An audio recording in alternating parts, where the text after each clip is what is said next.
अस्सलाम वालेकुम नाज़रीन, मैं हूँ शाहिद मेतला। कल अरशद शरीफ साहब के हवाले से पाकिस्तानी मीडिया में कुछ इंकशाफात हुए कि उनको शहीद करने से पहले उन पे 2.5-3 घंटे तशद्दुद किया गया, उनकी 2 उंगलियाँ तोड़ दी गई और उनके 3 उंगलियों के नाखून भी उतारे गए थे और बहुत ही बेहमाना तरीके से उन पर तशद्दुद किया गया था और उनको कत्ल किया गया था। ये भी बताया गया कि उनकी पसलियाँ भी टूटी हुई थी और इसके अलावा भी उन पर ख़ासा तशद्दुद किया गया। तो ये तफसीलात कामरान शाहिद साहब जो मशहूर मारूफ एंकर भी हैं, सहाफ़ी भी हैं, हमारे दोस्त भाई हैं, वो लेकर आए और उसके बाद सोशल मीडिया पर एक नई डिबेट भी शुरू हो गई कि उनको ये करना चाहिए था या नहीं करना चाहिए था। इस पर बाद में आएंगे। उनके ख़ानदान वाले किसको कातिल समझते हैं और वक़ार और खुरम की बहुत बात हो रही है, होती है, इस पर बात करेंगे। उसके हवाले से हमारे पास कुछ एक्सक्लूसिव चीज़ें मौजूद हैं तो वो हम आपके सामने रखेंगे। सबसे पहले डिस्कस कर लेते हैं। कामरान शाहिद साहब ने बतौर सहाफ़ी बिल्कुल दुरुस्त काम किया है। ये अरशद शरीफ साहब कौमी सानिया है, हम सब का लॉस है, ऐसा नहीं है।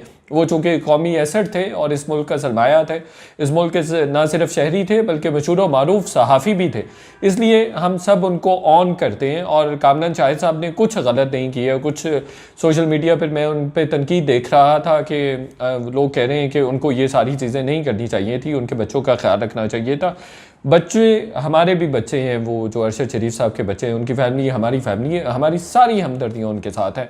और यकीन कीजिए मैं पहली रात से वहाँ पर मौजूद हूँ और सारा कुछ देखता रहा हूँ। अब ये सदमा बर्दाश्त करने वाला था ही नहीं, बस अल्लाह ने हौसला दिया और बर्दाश्त कर लिया।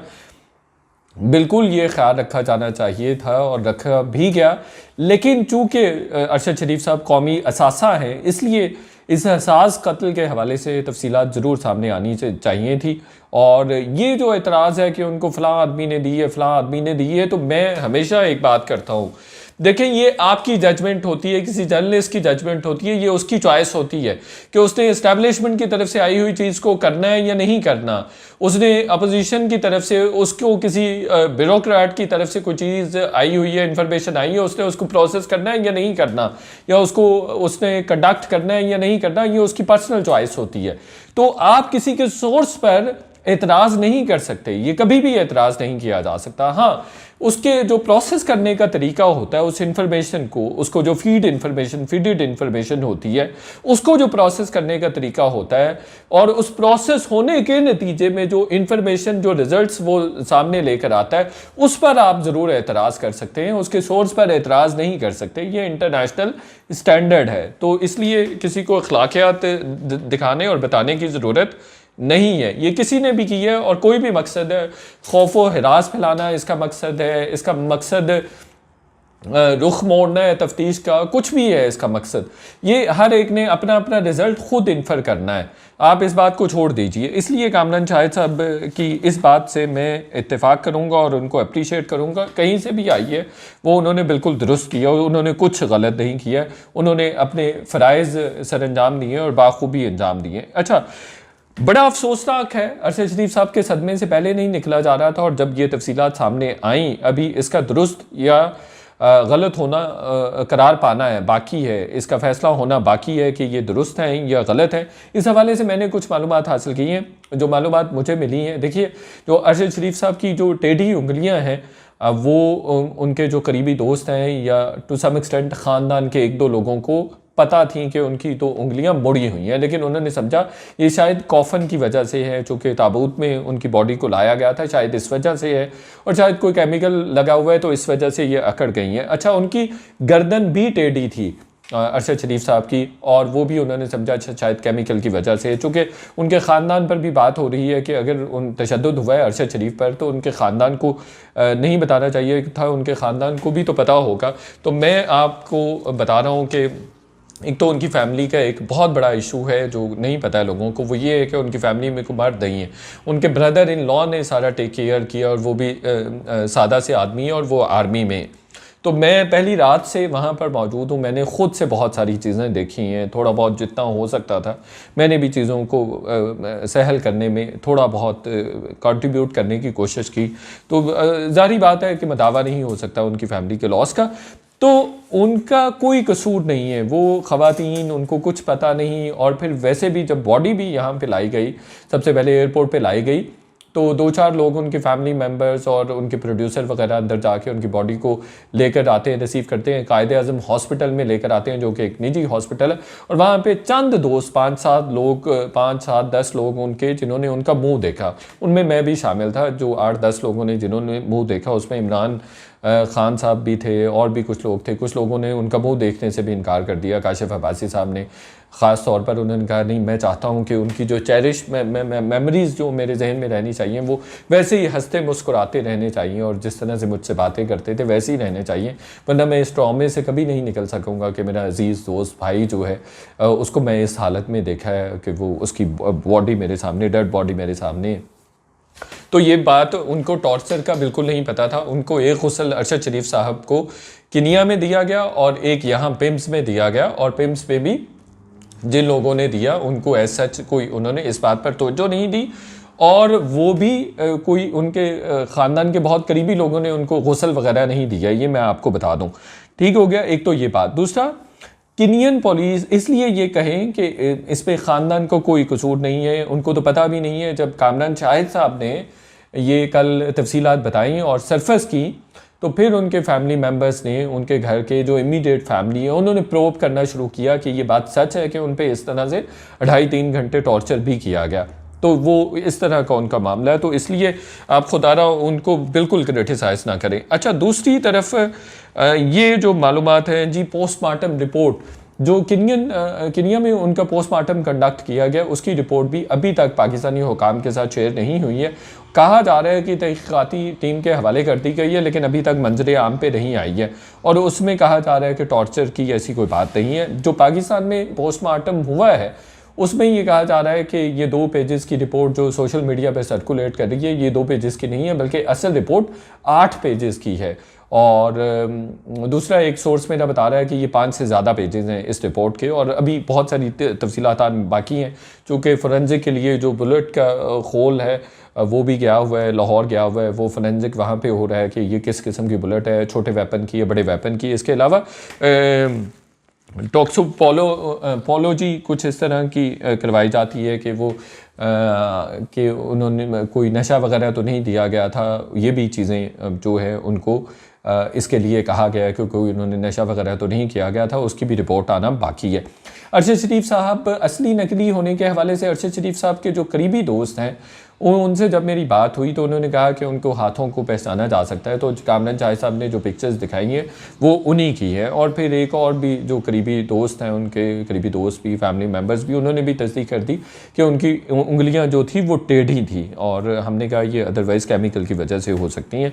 ये तो तमाम तफसीलात थी जी इस हवाले से। अच्छा, एक और भी मेरे पास ख़बर है कि अरशद शरीफ साहब की ये तमाम तस्वीरें जो कल कामरान शाहिद साहब ने दिखाई, ये डार्क वेब पे भी सेल पर भी अवेलेबल थी, और सेल के लिए भी अवेलेबल थी, और हाईएस्ट बिडर के लिए कॉल किया जा रहा था कि जो भी हाईएस्ट बिड दे देगा उसको ये तस्वीरें बेच दी जाएंगी। ये भी एक इंटरेस्टिंग ख़बर है जो मैं आपके साथ शेयर कर रहा हूँ।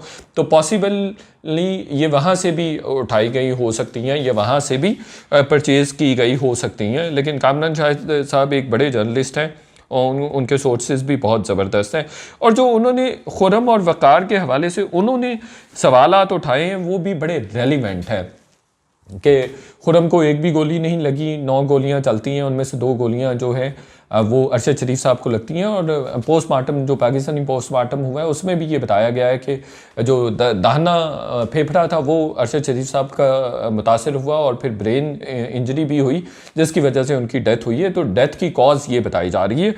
और जो खुरम के हवाले से वो कह रहे हैं कि खुरम ड्राइविंग सीट पर बैठा हुआ था, 3 गोलियां उधर से आती हैं लेकिन उसमें से किसी को नहीं लगती हैं, और फिर वो तवील रास्ता अख्तियार करता है और बग़ैर बताए तवील रास्ता अख्तियार करता है। ब्लैक वाटर का भी कहा जा रहा है कि वो एमोडेप के नाम से जो है, एमोडेम, वो सारा एरिया जो है वो ब्लैक वाटर के पास उसका कॉन्ट्रैक्ट था, और वहाँ पे 10 इंस्ट्रक्टर्स भी थे अमेरिकन जिनके साथ अरशद शरीफ साहब ने डिनर किया। इस तरह की भी तफसीलात शेयर की जा रही हैं।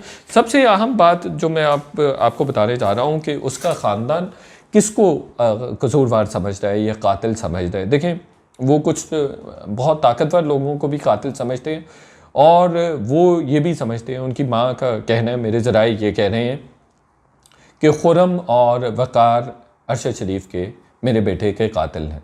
ये उनकी माँ का कहना है, मुझे कुछ ज़राए ने ये कहा है, और वो कह रहे हैं कि उनको ज़रूर पाकिस्तान लाया जाना चाहिए और उनको ज़रूर प्रोब किया जाना चाहिए। ये बहुत अहम पेशरफ्त है जो अब तक हुई है।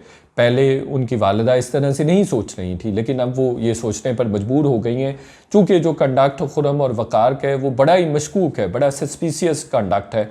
चूँकि जो स्टेटमेंट्स केनियन पुलिस दे रही है वही स्टेटमेंट्स खुर्रम और वक़ार दे रहे हैं, और उनको पता है 2.5-3 घंटे जो तशद्दुद होता रहा है, खुर्रम और वक़ार को असल अकाउंट का पता है। हॉस्पिटल नहीं लेके गए, और जो यहाँ से पाकिस्तानी सहाफ़ी भी गए हुए हैं मुख्तलिफ़ दुनिया से वहाँ पे पहुँचे हैं, उनके ख़्याल में भी खुर्रम और वक़ार का जो कंडक्ट है इंतहाई मशकूक है, इसलिए उनको प्रोब होना चाहिए। एक और भी ख़बर शेयर करता जाऊँ कि ये खुर्रम और वक़ार दोनों ही कैनेडियन नेशनल हैं, तो इसलिए इनको पाकिस्तान लाने की जो एक अपॉर्चुनिटी हो सकती थी या गुंजाइश हो सकती थी वो भी नहीं है, और इनके बाप भी भाग गए हुए हैं, केनिया चले गए हैं।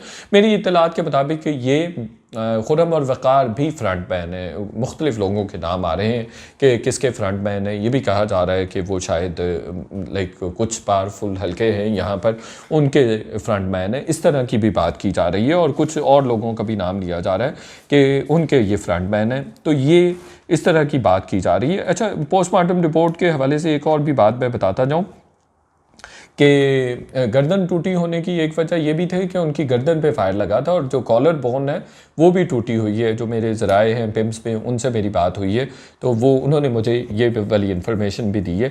तो सबसे अहम बात ये है कि अरशद शरीफ की वालिदा अब कह रही हैं कि ये खुर्रम और वक़ार मेरे बेटे के कातिल हैं, इनको प्रोब किया जाना चाहिए और इनको बिल्कुल शामिल तफ्तीश होना चाहिए। हमारी जो तहक़ीक़ाती टीम है उनकी भी उनसे मुलाकात हुई है, लेकिन उनको भी उन्होंने कोई खातर खा जवाबात नहीं दिए हैं, कोई ऐसी रिपोर्ट नहीं दी है या ऐसा क्लू नहीं दिया है जिससे इन्वेस्टिगेशन आगे लीड हो सके। बहरहाल ये टारगेटेड असैसिनेशन थी, इसमें कोई शक नहीं है, और हुकूमत और फ़ौज का पहले दिन से ये मौक़िफ़ था कि ये टारगेटेड असैसिनेशन है।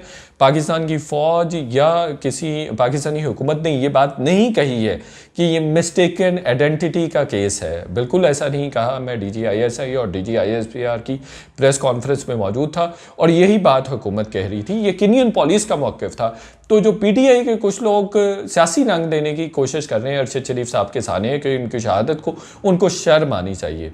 आप सियासत मत करें, हम सबका अरशद शरीफ साहब लॉस है। जो तफ्तीश होनी चाहिए वो बिल्कुल होनी चाहिए और शफाफ होनी चाहिए, और हम मुतालबा करते हैं, हमारा दोस्त भाई कॉलीग गया है, हम मुतालबा करते हैं कि उनको और उनके बच्चों को इंसाफ मिलना चाहिए। और जो पोस्टमार्टम रिपोर्ट है, अगर पाकिस्तानी हुकूमत किसी तरह से भी इन्वॉल्व नहीं है इस तमाम क्राइसिस में, इस तमाम मर्डर में, तो उनको सबसे पहले पोस्टमार्टम रिपोर्ट उनकी माँ के हवाले करनी चाहिए। ये उनका हक है, उनकी फैमिली को हवाले करनी चाहिए, उनके बच्चों को हवाले करनी चाहिए। और अगर ये नहीं करेंगे तो आप सबसे बड़ी इंसाफ में रुकावट है। वीलॉग आपने देखा, आपका बहुत शुक्रिया। दोस्तों के साथ भी शेयर कीजिए और चैनल को भी सब्सक्राइब कीजिए। YouTube पर गूगली न्यूज देखने के लिए youtube.com की सर्च बार में गूगली न्यूज TV टाइप करें। गूगली न्यूज के पेज पर सुर्ख रंग के सब्सक्रिप्शन वाले बटन पर क्लिक करना ना भूलिए। YouTube पेज पर अपलोड होने वाली वीडियोस से बाखबर रहने के लिए बेल आइकन पर क्लिक कीजिए। आपको हर नई वीडियो के बारे में नोटिफिकेशन मौसूल हो जाएगा।